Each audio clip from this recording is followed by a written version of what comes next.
Crime, Wine, and Chaos contains adult language and graphic content. Listener discretion is advised. We're on the road to nowhere, Chaos Kids. I'm Amber. And I'm Naomi, and this is Crime, Wine, and Chaos. Yes, it is.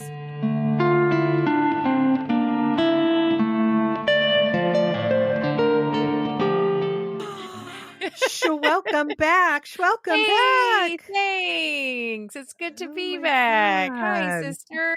Hi, sister. How are things? How were things while I was gone? Oh man. Things were okay. You mean with the podcast or with my whole life? Whatever. I mean, whatever. You know, dealer's choice. Okay, podcast was great. Huge thank you to Allison for stepping in. Allie. Thank you. Got those stories out. And life just keeps on chugging along. Not a whole lot to report here except for 2 new kittens as of this weekend. I cannot with you. She sent me video, you guys, of these 2 kittens wrestling on the couch, and I almost died. I'm so jealous right now. I was like, can I just go over to her house? No, we're recording. I have to finish my story. God damn it. When can I be there? They're going to be grown up by the time I get there. No, they're not. Yes, they are. They're so cute. They were born on Easter. So they're in their 8th week of life right now. They're funny. What are their names? So the gray and white tabby, that's Jade's cat. Her name is Tora.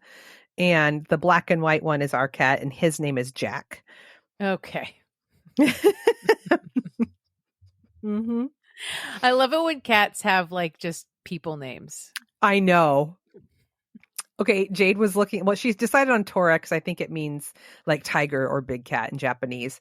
But she was looking up also like musical terms, and she started laughing so hard because one of the ones that popped up was Carol. She was like, "What if I just named my cat Carol?" And then you named yours Jack. Yeah. Hey, Jack. That's awesome. Yeah, I love it. So that's what's happening in my world. You just drove across the USA and back. Yes, you're back. Yeah, I did. I did the whole wild. It was 22 days. I was on the road for 22 days. Oh my God. I did the calculations. I drove 8,025 miles. Sister, are you sick of driving? I mean, okay, look, I've spent the last few days basically in bed. So tired. Yeah, I'm not raring to go to like get back on the road anytime soon, but like, I don't hate driving now. I mean, it was a good time. It was a really good time. Success? Absolutely. Very successful. Yes. Good. I was impressed with your schedule, and it was spot on. Like sometimes it's like, okay, this is what my goal is. No, it was literally like, yep, it's 5:13 and she's in this city. I'm like, holy shit, man.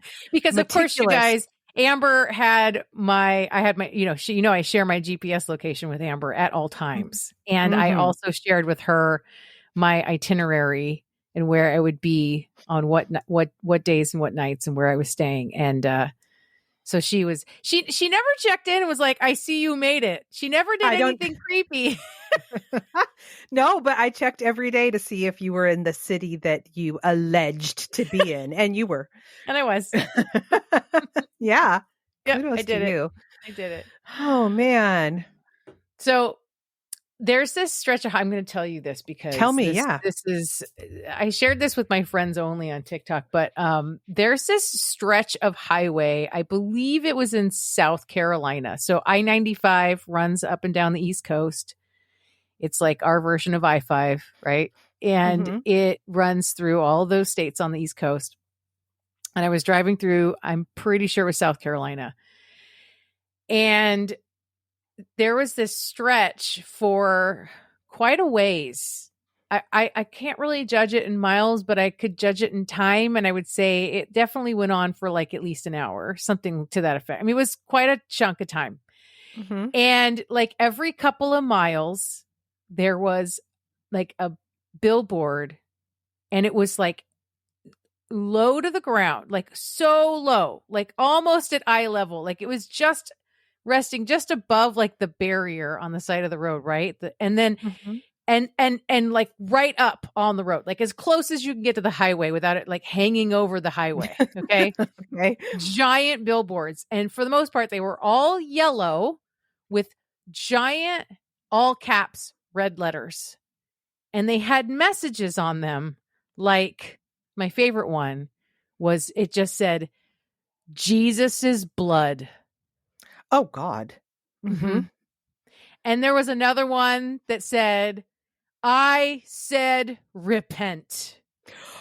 Oh my God. This is a Another bossy one road said, trip. are you going to heaven or hell? And they went on and on. They just went on and on and on. Somebody paid for those. Yes. Wow. Somebody continues to pay for those, because I'm pretty sure they're always there. Mhm. Pretty sure. Wow. Mm-hmm.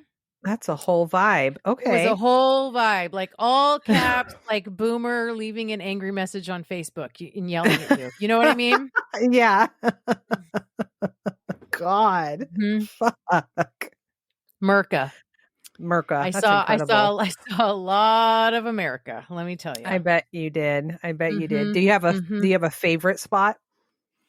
Oh, I don't know. I mean, I had such cool times all over the place. I will say that I did have an opportunistic drive one day that took me literally right by White Sands, New Mexico. So I stopped there and I got to see White Sands, which is phenomenal. Mm-hmm. And also that same day, right after that, I went to Roswell. Oh, wow. Mhm. That's cool. That's cool. So I got to see that funky town. Mm-hmm. That was cool. That was Yeah. cool. And then I spent a lot of time with a lot of really righteous people. So that was the best part.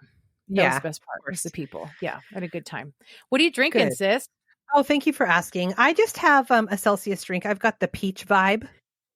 Mm-hmm. You know what? What? I'm such a coffee snob, and Uh-huh. traveling, the coffee at hotels is fucking bullshit. Yeah. So you know what got me going every day for 22 A days? Celsius? 2. Good for you. Good for you. Do you have a favorite flavor? I still love that mixed berry that you introduced me to on our Mhm. sister weekend last month. But Yeah. there's a few flavors. I tried a few different flavors, and turns out they're pretty good. I'm not an energy drink person, but I kind of like those. This is not an endorsement, but thank God for Celsius, because that is how I got up and got going every day to do those drives. I mean, Amber, there were a couple of days, more than a couple of days, where I did like 11 to 12 hours of driving. Oh God. It was brutal. So, I have a crime story for you. Are you ready for this? I am ready for this. Oh, sorry, real quick. What did I miss? Oh, we have a new Chaos Kid. We have 3. Shit, it's 3 Chaos Kids. We have 3 Chaos Kids to welcome to the Yes. club. Let's do it. We have Lauren. Hey, Lauren, Woo-hoo. welcome. Hey. We have Catherine S. Yes, Catherine. Join in the club. Join in the club. And Kylie A. Kylie A. Welcome, all 3 of you. We are so happy to have you. What an honor it is to have new members of the club. I love that for You're us. in good hands here. Allegedly. All right. Now I'm ready for some crime. Now you're ready for some crime? Okay, I'm going to tell you about Jordan DeMay. Okay. So in March of 2022, Jordan DeMay was 17 years old and living a very good life. He was born June 7th, 2004 to parents Jen Buta and John DeMay. And he was raised in Marquette, Michigan, which is a small town of roughly 20,000 people on the shores of Lake Superior. It's the kind of place where everyone knows each other and hardly anyone locks their doors. Jordan was a football star and a basketball star at Marquette High School. and he was also homecoming king. Oh, get it, Jordan. Mm-hmm. Tall, blonde, athletic, popular. Jordan was an all-American boy. Jordan was in a long-term relationship with Kyla Palomaki, whose parents had also grown up in Marquette and had been high school sweethearts. Kyla and Jordan expected to be the same.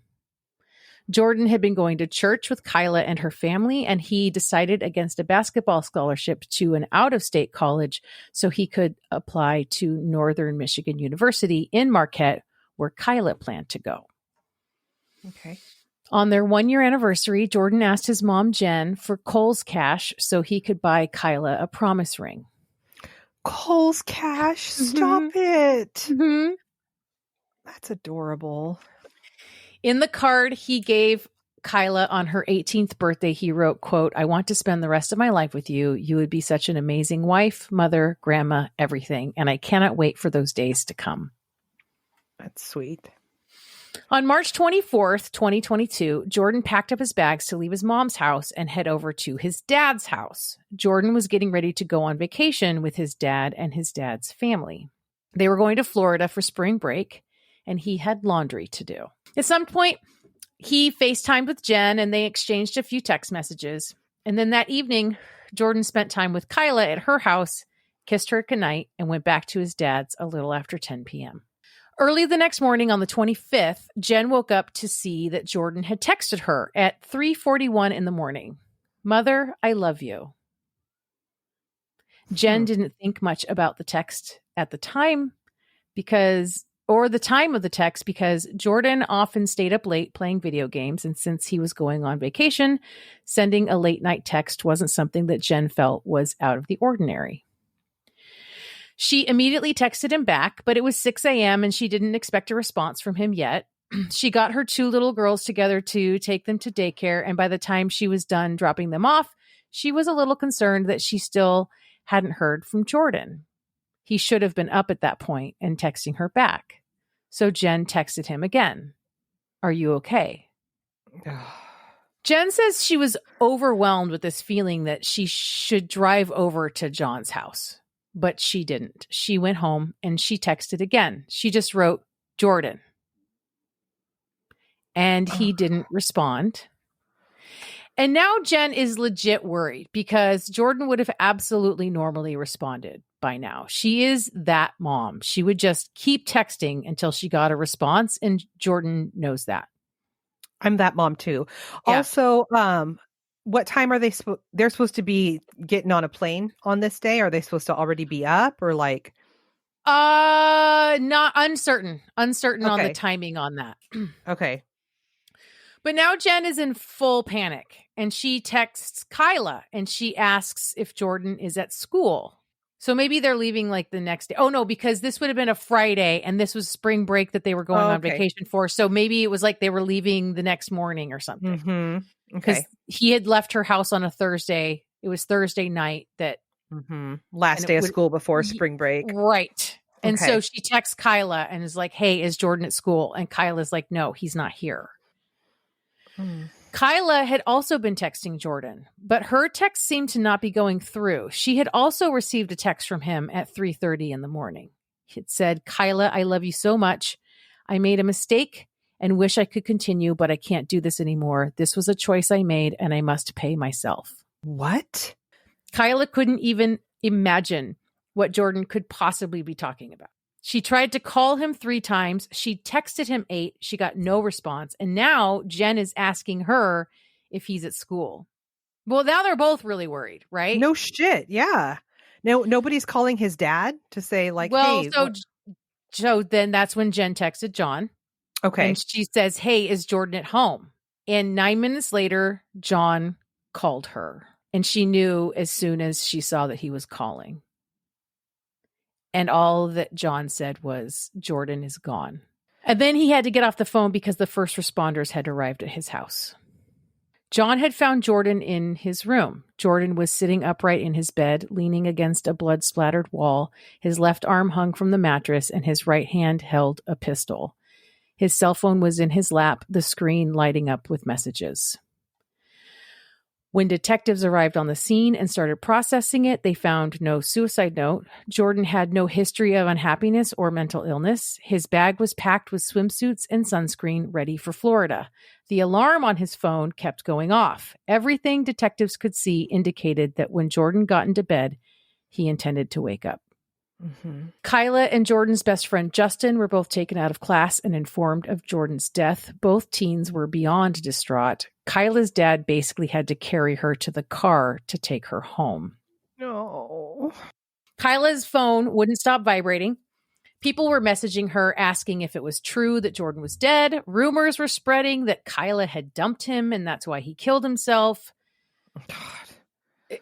So she decided to get out of the house, and that afternoon she and a friend drove to a local park where Kyla and Jordan used to go to watch the sunset.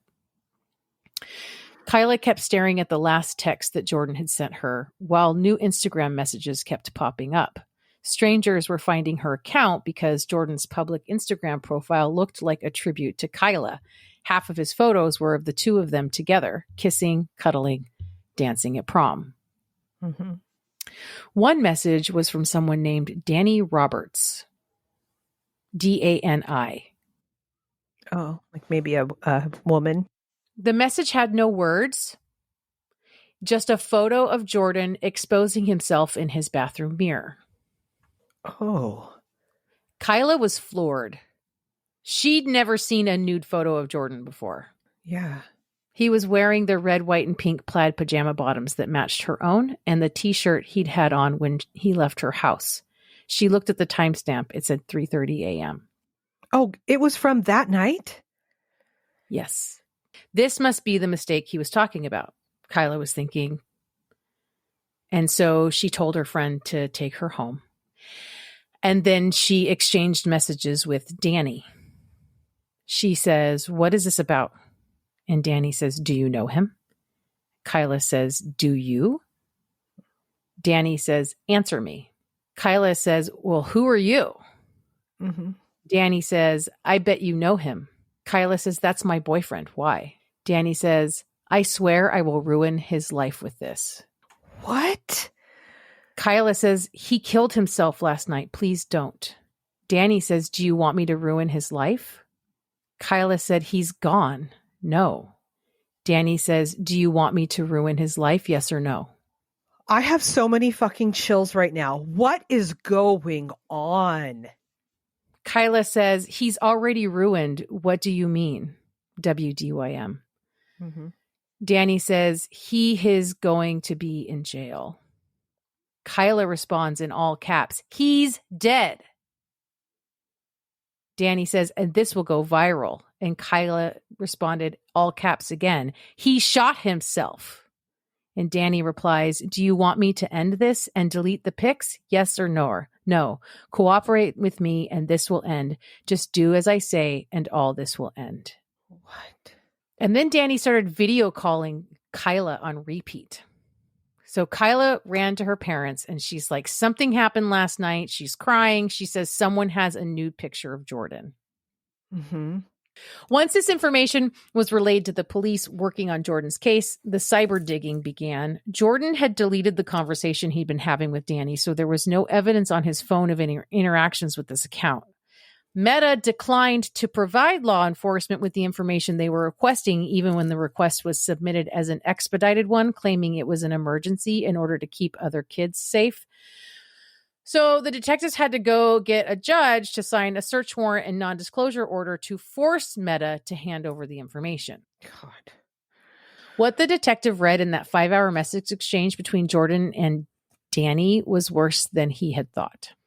5-hour message exchange? It was a message exchange on Instagram that started at 10:19 p.m., like right after Danny left, or Jordan left Kyla's house.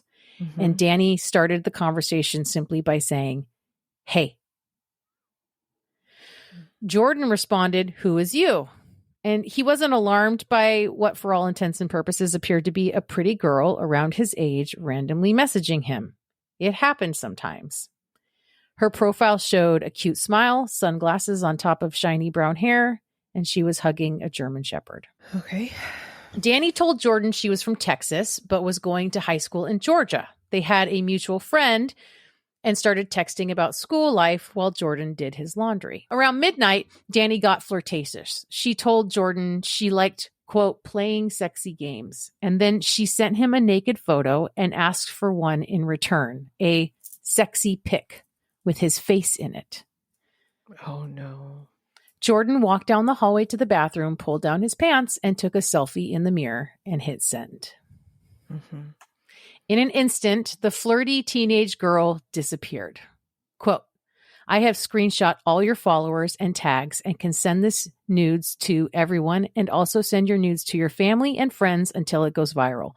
All you have to do is cooperate with me and I won't expose you. I got all I need right now to make your life miserable, dude. What the fuck? Danny knew Jordan's high school, his football team, his parents' names, his address. Danny had created photo collages of his family and friends and plastered his nude picture in the middle. One screenshot had his nude selfie in a direct message addressed to Kyla.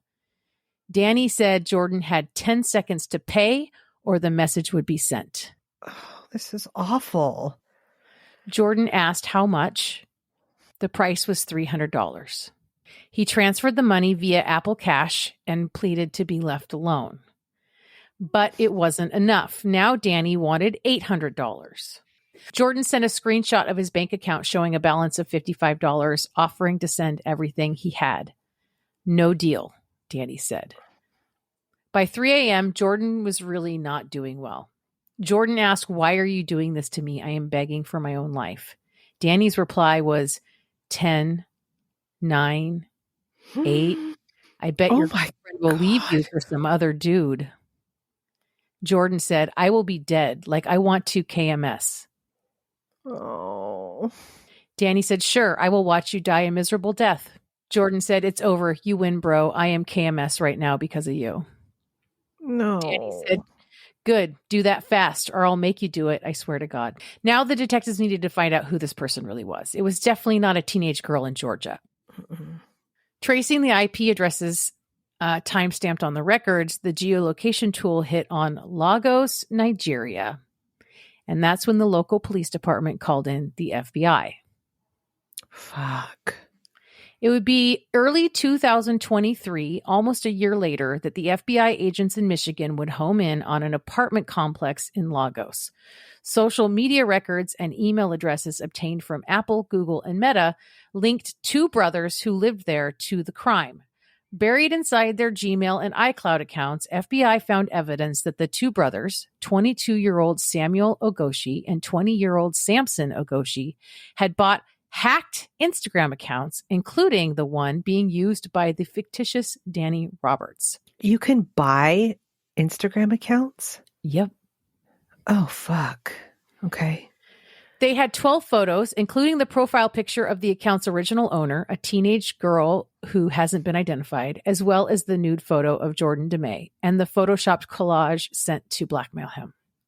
And their emails contained a word-for-word script of what was in the messages sent to Jordan the night he took his own life. This is awful. The FBI found evidence that the brothers had used the Danny Roberts account to message Jordan and target more than 100 other victims in the U.S., according to court records. On the same day Jordan died, they were messaging another victim in Warrens, Wisconsin, threatening to, quote, make you commit suicide. This is fucking disgusting. Mm-hmm. What is wrong with people? Mm-hmm. The agents also found an incriminating Google search history that included, quote, Instagram blackmail death, quote, Michigan suicide, quote, how to hide my IP address without VPN, and, quote, how can FBI track my IP from another country? Wow. The Ogoshi brothers were arrested by Nigerian authorities in January of 2023. Court records show they come from a middle-class family. Their father is a retired member of the military, and their mother runs a small business selling soft drinks in their apartment complex. The boys grew up attending church, singing in the choir, and playing soccer with neighborhood friends. The older brother, Samuel, was studying sociology at Nasarawa State University, while Samson was training to be a cobbler. In August, the brothers left Nigeria for the very first time, escorted by the FBI. They were extradited to Grand Rapids, Michigan, to face federal charges in connection with the death of Jordan DeMay. The FBI says the Ogoshi brothers and Robert, there's a third guy, sorry, this Robert dude, who worked with 3 unnamed co-conspirators, according to court documents. They bought the hacked Instagram account from one and got the victims to pay a U.S.-based money mule, someone who converted the payments into cryptocurrency before sending it to another co-conspirator in Nigeria. The Ogoshi brothers told the FBI they received only a portion of the money they extorted. Okay. We'll have to pay out these co-conspirators, I bet. I mean, whatever. Yeah. During the brothers' extradition proceedings, the U.S. government promised it wouldn't seek the death penalty. On April 10th, 2024, they pleaded guilty to conspiring to sexually exploit teenage boys and face a mandatory sentence of 15 years in prison. The maximum possible penalty is 30 years. The deal also requires restitution be paid to Jordan's family and all of the 100 plus victims uncovered in this sextortion ring. No sentencing date has been set. I'll let the Chaos Kids know as soon as I hear about that. A third defendant, Ezekiel Robert, was arrested in Nigeria, where he currently sits on an appeal of a Nigerian extradition order that was finalized in March. It was in these hearings that Jen and John would finally hear the details of the text conversation that led to their beloved son's death. Oh, God. What happened to Jordan is what the FBI has labeled sextortion and has become one of the fastest growing crimes targeting children in the U.S. In an 18-month period ending March of 2023, the FBI says at least 20 minors, primarily boys, died by suicide after falling victim to a scam just like Jordan. No. This is such a twisted, fucked up thing to do. I know. This is dark. I'm sorry, sister. And while the FBI has gotten used to handling online fraud like romance and elder abuse scams, those require a long runway so the perpetrator can build a rapport with their victims. Sextortion can be done in minutes. Mm-hmm. And in addition, playbooks of how to pull this off have been uploaded all over TikTok and YouTube. Seriously? Yep. These companies claim to be removing posts related to this crime, but a search on both platforms will find the content is still available and in circulation. In November of 2023, another Nigerian, Olamide Oladosu Shanu, was indicted for running a similar sextortion ring that received more than $2.5 million in Bitcoin from victims. The U.S. Secret Service spent months investigating Shanu, who allegedly worked with 4 co-conspirators to hack social media accounts of teenage girls in the U.S. and persuade teenage boys to send nude photos and videos of themselves. God. The Ogoshi and Shanu alleged crime rings are the modus operandi of Nigeria's Yahoo Boys, nicknamed after the yahoo.com emails they used to swindle thousands of unsuspecting Westerners into sending money, often posing as Nigerian princes. The Yahoo Boys are a group of digitally savvy con men who design new scams and encourage others to copy them. Mm-hmm. Hundreds of instructional videos have been found on TikTok and YouTube about how to blackmail teens. They were posted by young men in Nigeria who used the hashtags Yahoo Boys format and blackmail format. The how-to guides advise targeting or bombing American high schools and sports teams to make friends with as many kids as possible from the same community. One of Jordan's football teammates was a mutual friend of Danny Roberts, which made her account appear legitimate. Wow. The Yahoo Boys videos provide guidance on how to sound like an American girl. They offer suggestions for how to keep the conversation flowing, how to turn it flirtatious, and how to coerce the victim into sending a nude photo. Those conditions often included instructions that boys hold their dicks while, quote, making a cute face, or take a photo in a mirror, face included. Wow. Got to have their face. That's how you extort them. Mm-hmm. Oh, God. Sorry, I just think it's good practice to not include your face in any nude that you're sending out. I mean, sure. Mm-hmm. Once that first nude image is sent, the script says The game begins. Now blackmail, it tells the scammer, advising they start with, hey, I have your nudes and everything needed to ruin your life. Or, hey, this is the end of your life. I am sending nudes to the world now. Some of the blackmail scripts have been viewed more than 500,000 times. One, called Blackmailing Format, was uploaded to YouTube in September 2022 and got thousands of views. It included the same script that was sent to Jordan DeMay, down to the typos. What? And this is like, not that money makes a difference, but these are teenage boys. Like you got $300 that you had to split 5 ways, right? I mean, it's like sales, right? It's a numbers game. The more you do it, the more you make, right? This is disgusting and awful.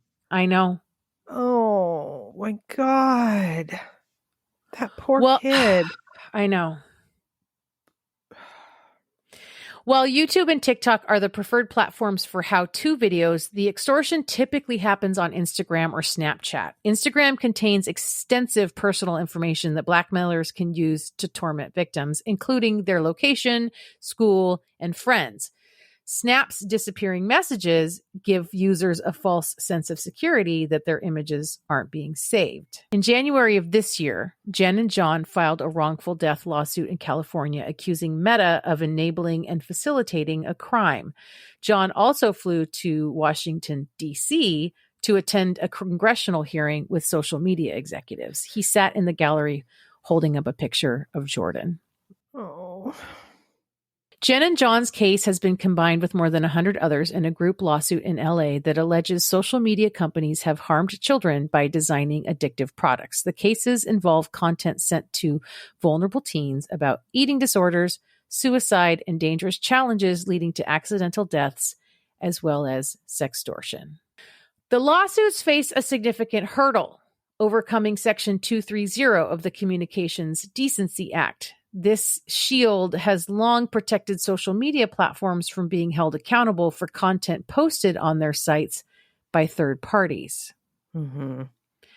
Regardless of the legal outcome, Jordan's parents want Meta to face the court of public opinion. Quote, "This isn't my story, it's his," John says. But unfortunately, we are the chosen ones to tell it, and I am going to keep telling it. When Mark Zuckerberg lays on his pillow at night, I guarantee he knows Jordan DeMay's name. And if he doesn't yet, he's gonna. Good for you. That's Jordan's dad. Mm-hmm. I found out about Jordan from Jen on TikTok. I stumbled upon one of her super vulnerable and honest videos after she decided to start speaking publicly about what happened to her son. She didn't know that sextortion was a thing. It wasn't something she had prepared her son for. And she wants to make sure what happened to her family never happens to another family. So she has been bravely sharing her journey of grief and her fight for justice for Jordan with the whole world. Good for her. I reached out to her about 6 months ago when I ran across her video, and I asked her if it would be okay to share Jordan's story on our podcast. And she was so happy to have anyone get this information out, because it's not just about Jordan. It's about everyone's kids. Mm-hmm. She said, "You and your sister really have an amazing thing going." Oh, thanks, Jen. I know. I asked her to tell me about Jordan, about the kind of person he was, and she said, this is what she wrote. "Jordan was amazing. The kids who spoke at his service shared stories of how he made them feel. He smiled at and included everyone. We had Jordan's service at a church that was filled with over 1,000 people. Cars parked over a mile to get in. Kids shared that they dropped their books in the hallway and Jordan picked them up. If they needed a friend, they knew Jordan would listen. I have 2 little girls, and he would text me and ask if I needed help with them. He picked them up from daycare.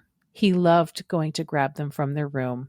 He danced and rarely was found without his iPods in. He was that person, but he didn't know it." Oh. And that is the story of Jordan DeMay. Jesus. That is fucking horrific. I know. It's, oh God. There's so many things embedded in that. I mean, God. Social media, man. Well, and young one people. of the things that Jen, I remember seeing her say in one of her videos, she talked about if he had just known that it would have been fine. Yeah. Like that wasn't something worth dying about. Like No. he could have just told us what was happening. It would have been fine. Mm-hmm. Like it would have sucked, right? If they had followed through, but Mm-hmm. it's not the end of the world. No, it's not. But also this is out there. This is happening. This is teens on social media are being targeted for this.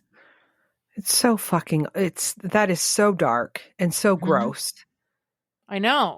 By two young men who by all accounts seem to be doing just fine. Like, why? Right? Do they think that there's no real chance that anyone's going to actually harm them? I mean, not that makes it okay, but people are actually dying. What are you fucking doing? Right? You think it's just a hoax, or I don't. Wow, I don't have any words. I have no words for that. I'm sorry, sister. I've been sitting on the story for a long time, and the only reason I was ready to do it is because the, extradition, the plea had happened, and we don't have the actual sentencing, but I was like, I'm not going to wait anymore. It's been long enough. And I just saw a video, a fairly recent video from Jen within the last couple of weeks, that there was a lot of my story, a lot of my information came from one of the articles that I'll link in the notes that Bloomberg did an extensive, a very extensive article about this whole, about Jordan, but about some other cases and just sextortion as a thing. And right. So it's a whole write up on this trend. I don't know what to call it. Mm-hmm. This new crime. And I've seen even sextortion aside, I've seen ever since her name escapes me, but this idea of holding somebody accountable when you have coerced or caused somebody else to die by suicide. Oh, is it that one I love you, now die, or I hate? Yeah, that girl. But there's been a couple of instances of that, of trying a case as murder when you have caused somebody else's suicide, which is unfortunately a thing now. It's just, God, it's so fucking awful. It's so awful. I know. Yeah. So my heart goes out to Jen and John and Jordan's little sisters and Kyla and his friends. It's just, yeah. Yeah, mine as well. God. Oh. So, well, I don't even know how to pivot from that, sister. Pivot. I don't even know how to pivot from that. We need to do okay, and scene. New Except scene. this isn't any better. Great. Great. Yeah. It's, you know what? We haven't sat across from each other like this in a long time. It's good. We're doing a double Debbie Downer. It's good. That's right on brand. Good. It's right on God.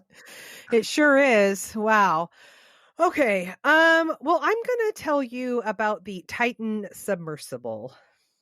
Oh my God. Well, no, because I mean, I'm kind of this is kind of better.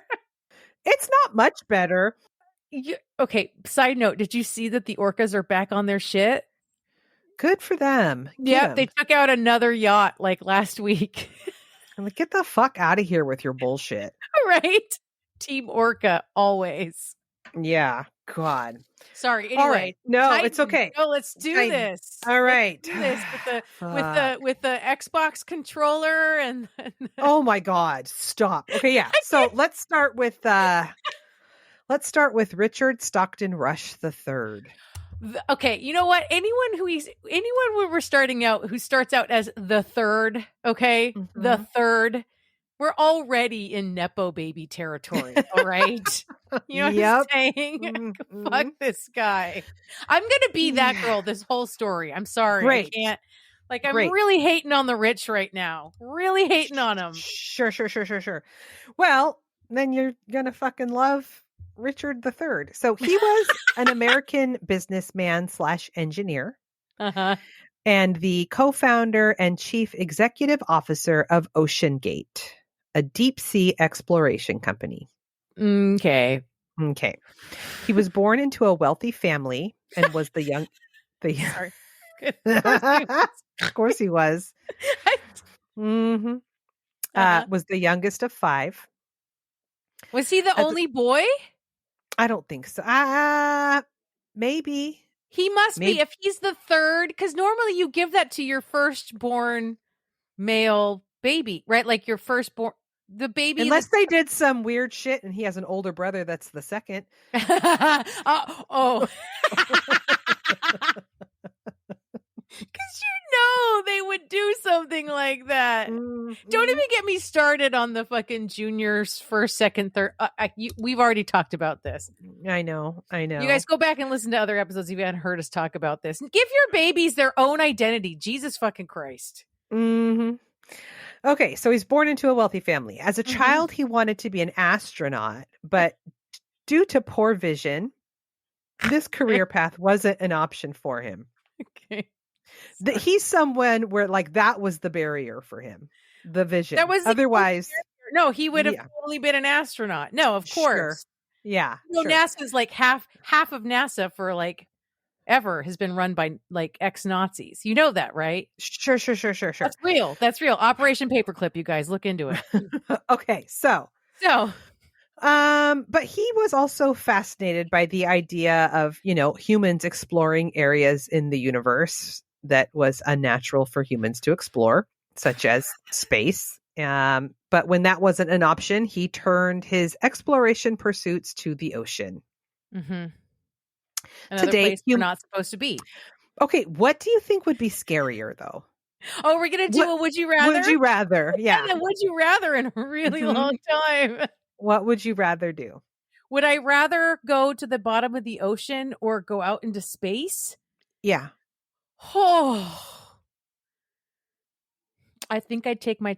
This is hard because I don't want to go either place because I we're don't not either. supposed to be in either place. This is a Sophie's choice situation, but I would by a hair. I'm going space. Same.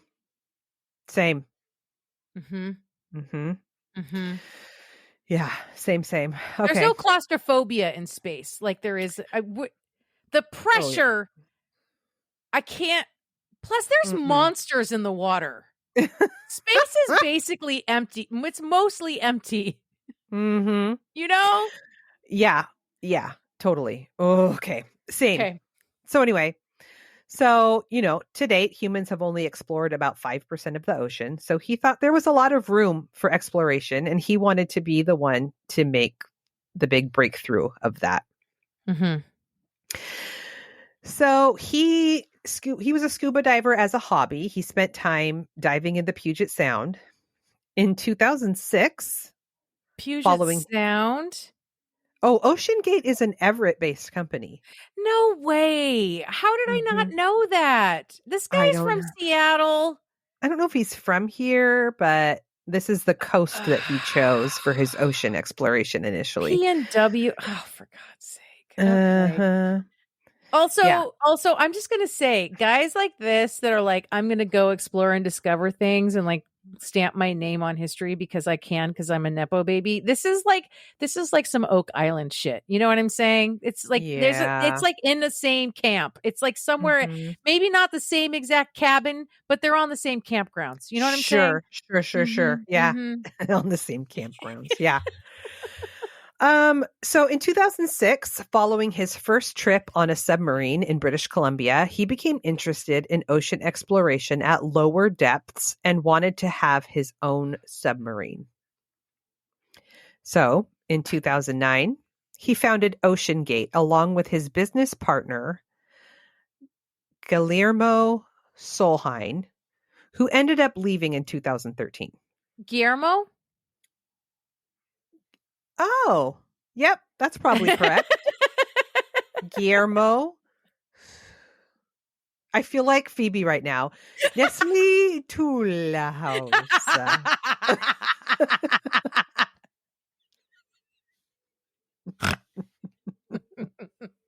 Tortillas. Yeah. Okay. Okay. Whew. Okay. See, this one's good. Okay. So, Ocean Gate was a private submarine tour company based in Everett, Washington. Oh, Everett. Okay. The company started with the purchase of a submersible that was built in 1973, and then two more were built, Cyclops 1 and the Titan. So Stockton wanted a submersible experience to be for everyone, although it's not for everyone because it's like $250,000 for a ticket. He is this fucking rich guy. I cannot with him. Everyone should be able to do this. It's only $250,000. I know. I got a golden ticket. Yeah. Yes. Oh God. my God. What a fucking douche. Okay. Yeah. So this first one that was built in 1973, it held 5 people and it was able to go down about 305 meters and supplied 70 hours of oxygen. The Cyclops 1 was able to go down 500 meters, also 5 people on board, and also about 70 hours of oxygen. But the Titan, which was like, this was the Mamma Jamma, claimed to be able to hold 5 people, can go down to up to 4,000 meters with 96 hours of oxygen. No way. Mm-hmm. Well, we know that's not true.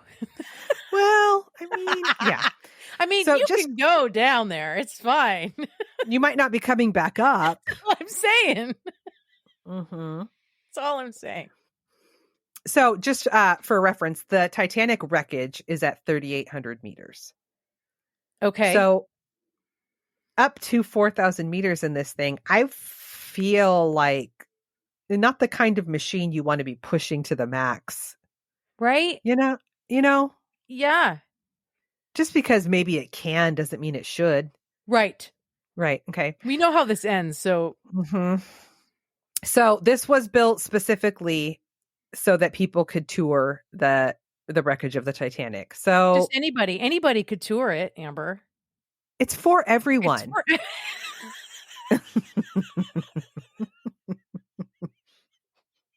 Jesus' blood. So stop saying blood to strangers.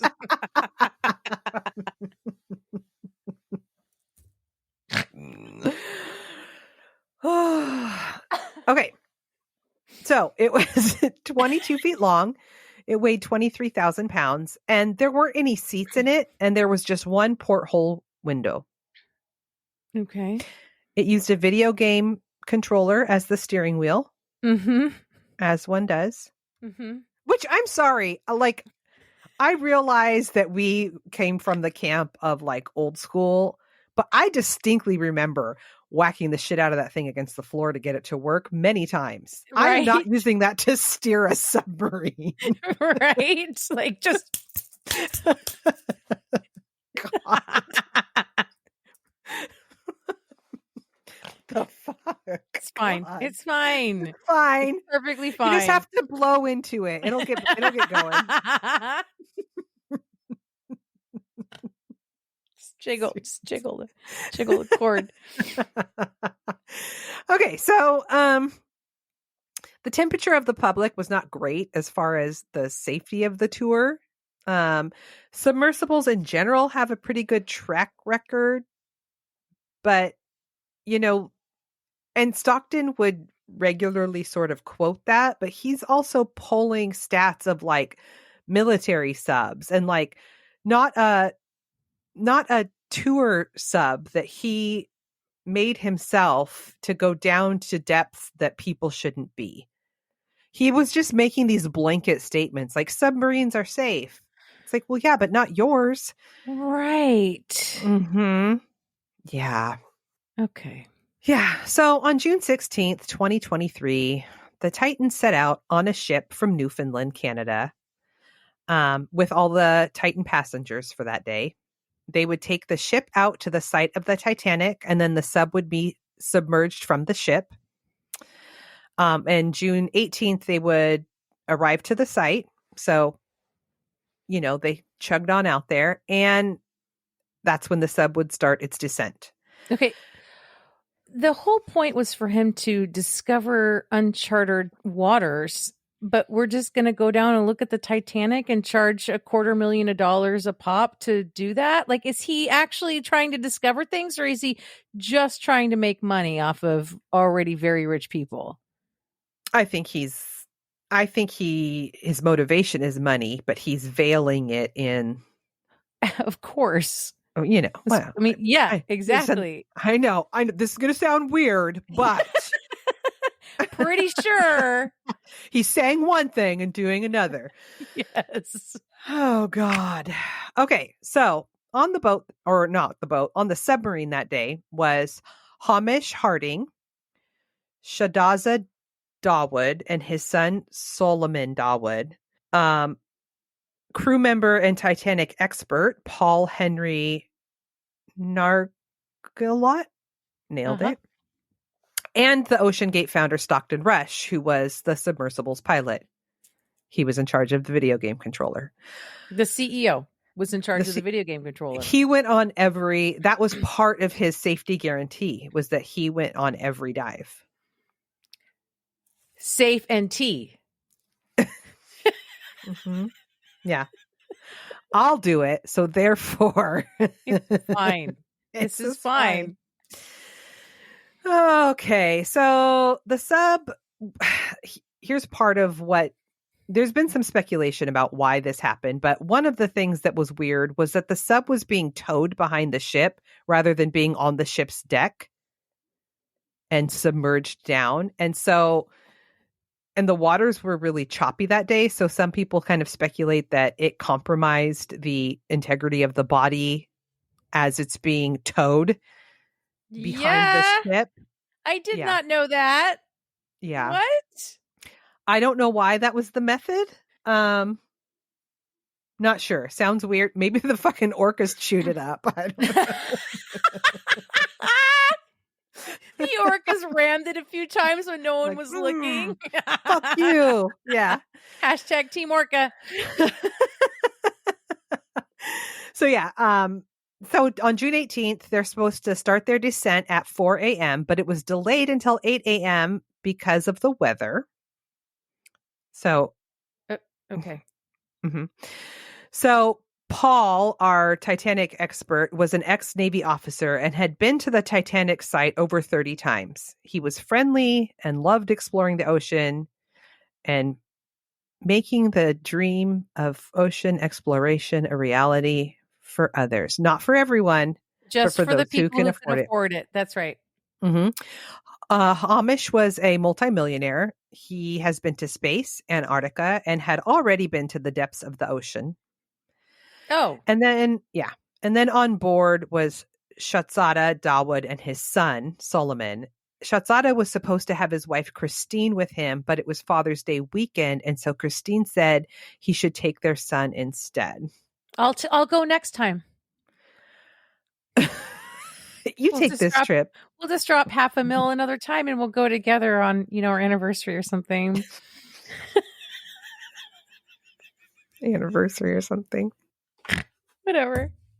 So their son was an expert at solving Rubik's Cubes, and he had a goal to solve a Rubik's Cube at 3,700 feet below the surface. Hashtag life goals. Look, I literally just want human beings to have like food and shelter, and these people's goals are, I can't. I can't. Mm-hmm. Okay. So Christine was on board the ship that towed the sub. The time that it took for the sub to get to the Titanic site was around 2 hours. And the ship, I believe, was to stay put and stay in communication with the submarine, right? So the ocean zones from surface. So there's zones of the ocean. From the surface down, it goes sunlit zone, then the twilight zone, than the midnight zone. Okay. Okay. I But don't it want to just- have anything to do with any of the zones. Just for the record, the zones, No. I'm good. None of the Oh, zones. for sure. No, yeah. Yeah. I don't want to be in any of those zones either. Nope. No zones. Uh-huh. But at just over an hour and a half, the ship lost contact with the sub.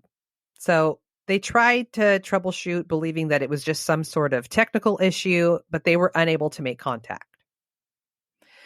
The sub was due back at 3 p.m., but 3 p.m. comes and goes, and there's no sub, still no contact.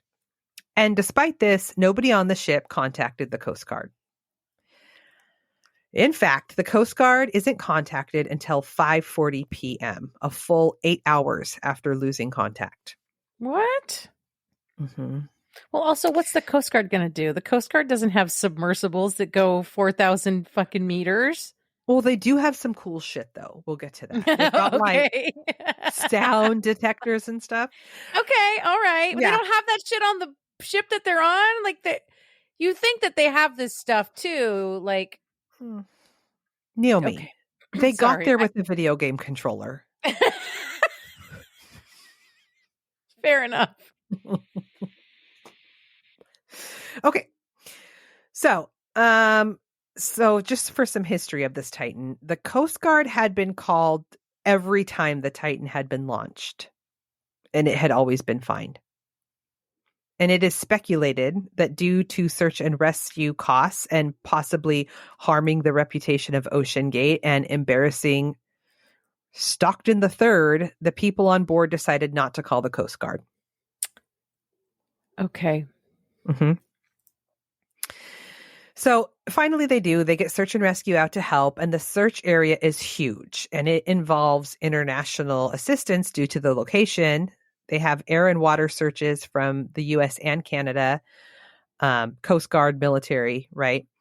Jesus.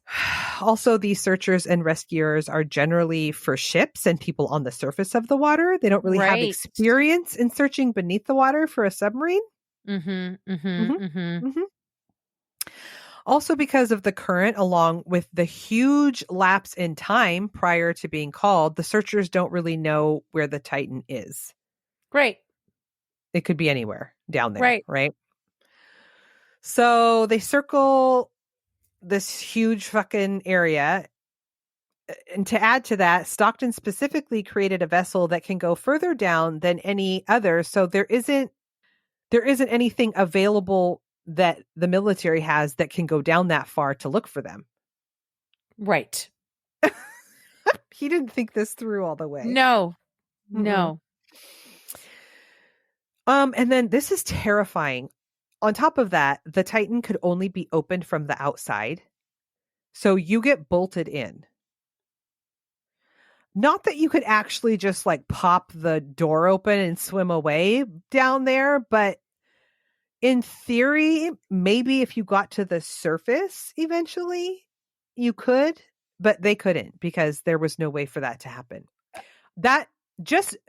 I could be on the ship in there with the door bolted and the claustrophobia would be like, nope. Right. Knowing that I can't get out unless somebody opens that. Right. That's a fucking hard no. No. Hard no. Mm-hmm. No. Okay, so so they were bolted in and down they went. So a U.S. Navy officer out on a boat in the search area believed that he heard a noise that sounded like an explosion. Oh. So underwater drones are sent down, which will send a signal up if there's any detectable noise, but they don't get any further notifications. But it wouldn't have been an explosion. No, but it Would just have been sounded an like that. implosion. Right. Right. I mean, but when you hear something, you're like, my ears just heard an implosion. No, you say explosion. Can you hear an implosion? I don't know. Well, technically the kingdom was imploded. It's just the rubble is going in, not out, but it's still a boom. Fair enough. Fair Right? enough. Good don't call know. back to the kingdom, by the way. I'll never Thank forget you. that site. Yeah, I no, won't that's good either. stuff. I won't either. Okay, so they don't hear any more noises. As far as visual searches go, the site of the Titanic is already just like riddled with metal and debris because it's the Titanic wreckage. So it's really hard Right. to discern between what is their wreckage and what might be the submarine exploding and Right. that metal, right?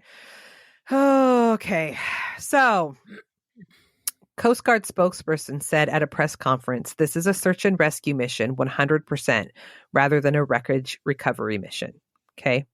Okay. They're still hopeful. And do you remember watching the coverage where they're like counting down the minutes that they had left of oxygen in there? Yes. On June 22nd at 1:18 p.m., the Coast Guard announced that debris had been found near the wreck of the Titanic, and the debris was confirmed to be part of the submarine. Mm-hmm. The debris was consistent with catastrophic loss of the pressure chamber. Mm-hmm. In trying to determine when the sub actually failed, it was determined that it happened when it was near the Titanic wreckage. It was either during the descent or ascent, a little over 600 feet from the Titanic, is where the sub imploded. It is believed that the sub lost power and it likely would have done a nosedive to the bottom. And this descent would have taken roughly 1 minute before imploding from the rapid pressure increase, which likely means that the passengers had that entire minute to realize what was going to happen. Whew. So fucking Stockton, who regularly talked about how safe his submersible was, and that there were very few accidents, but that wasn't true.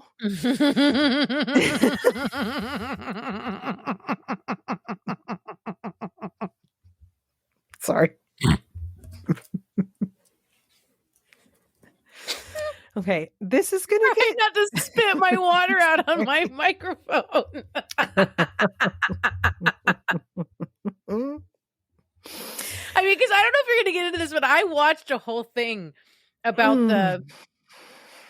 the porthole, and the actual pressure rating that glass had. I do. Okay, Great. okay. I'm glad you know, because I was gonna say I'm about to just launch a sciencey paragraph at you, and Great. also I'm not taking questions at this time. You got it. So the material that was used was filament wound carbon fiber, which hadn't actually been tested using extreme pressure in the depths of the ocean. In this particular event, the Titan was subjected to 6,000 pounds of pressure per square inch, which it could not withstand.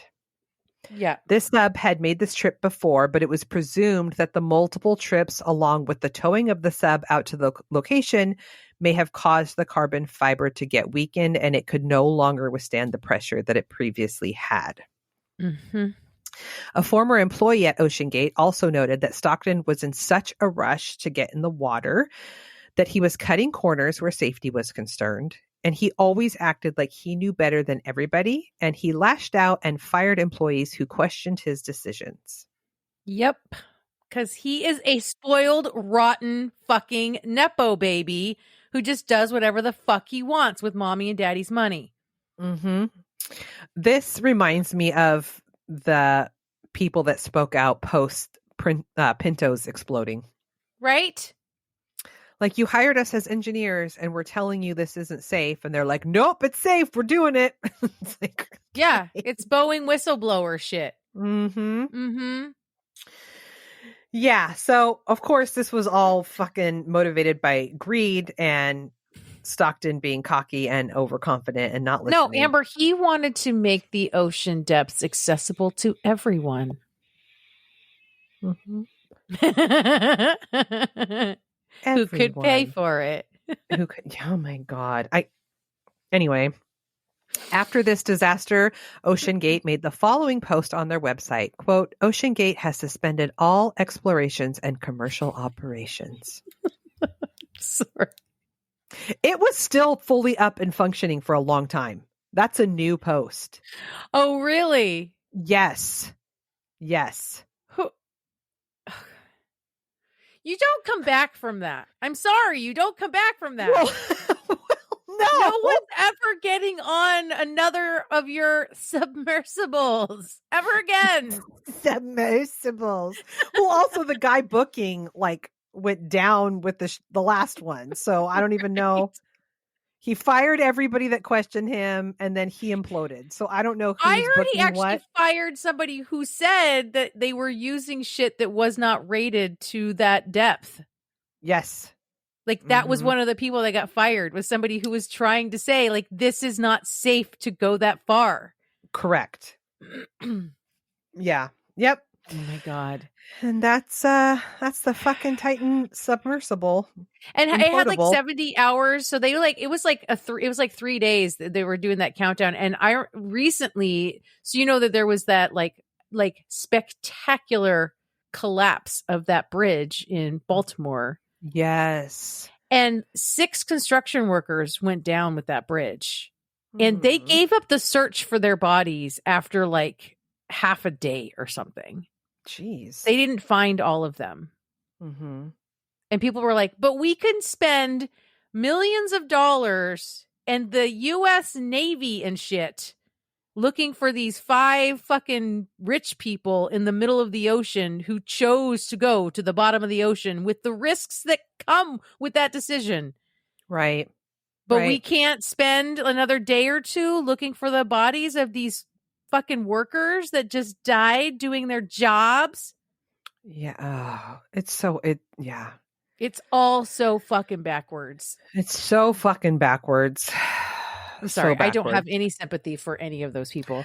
I mean, slightly for that kid, just because like, I remember hearing that he was like, somebody said that he was scared and wasn't sure he wanted to go. And yeah. Wow, sister, that was the comic relief that we needed. Yeah, who knew? I knew. We find comedy in weird spots. We're like, oh, this is going to be such a downer, and then it's like, oh no, this is not a downer at all. This is hilarious. Oh shit! Hashtag Team Orca. Hashtag Team Bear. If you know that one, for sure. Every time. Every time. Fuck yeah.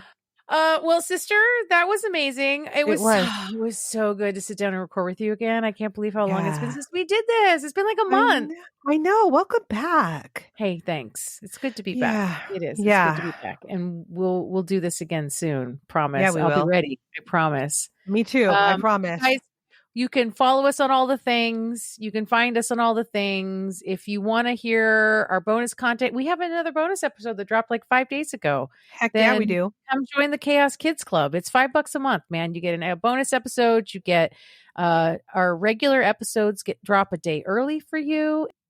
Oh, you know what? Leave us a review on the Apple product. There's the Apple podcast app. You can typey. You can like write us. You can like write us a nice little, give us a rating wherever you listen. You know, give us a rating to help other people find us.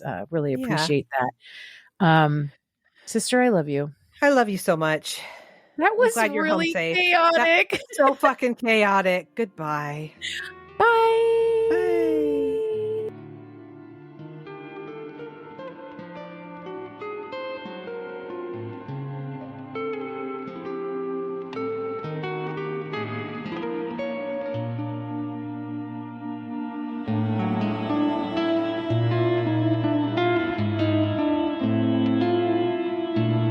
Crime, Wine, and Chaos is produced by 8th Direction Records. Artwork by Joshua M. Davis. Music by Paul Abner. If you would like to support the show, you can visit our Patreon page at crimewineandchaos.com/Patreon. Cheers! I feel like Phoebe right now. Nestle to la house.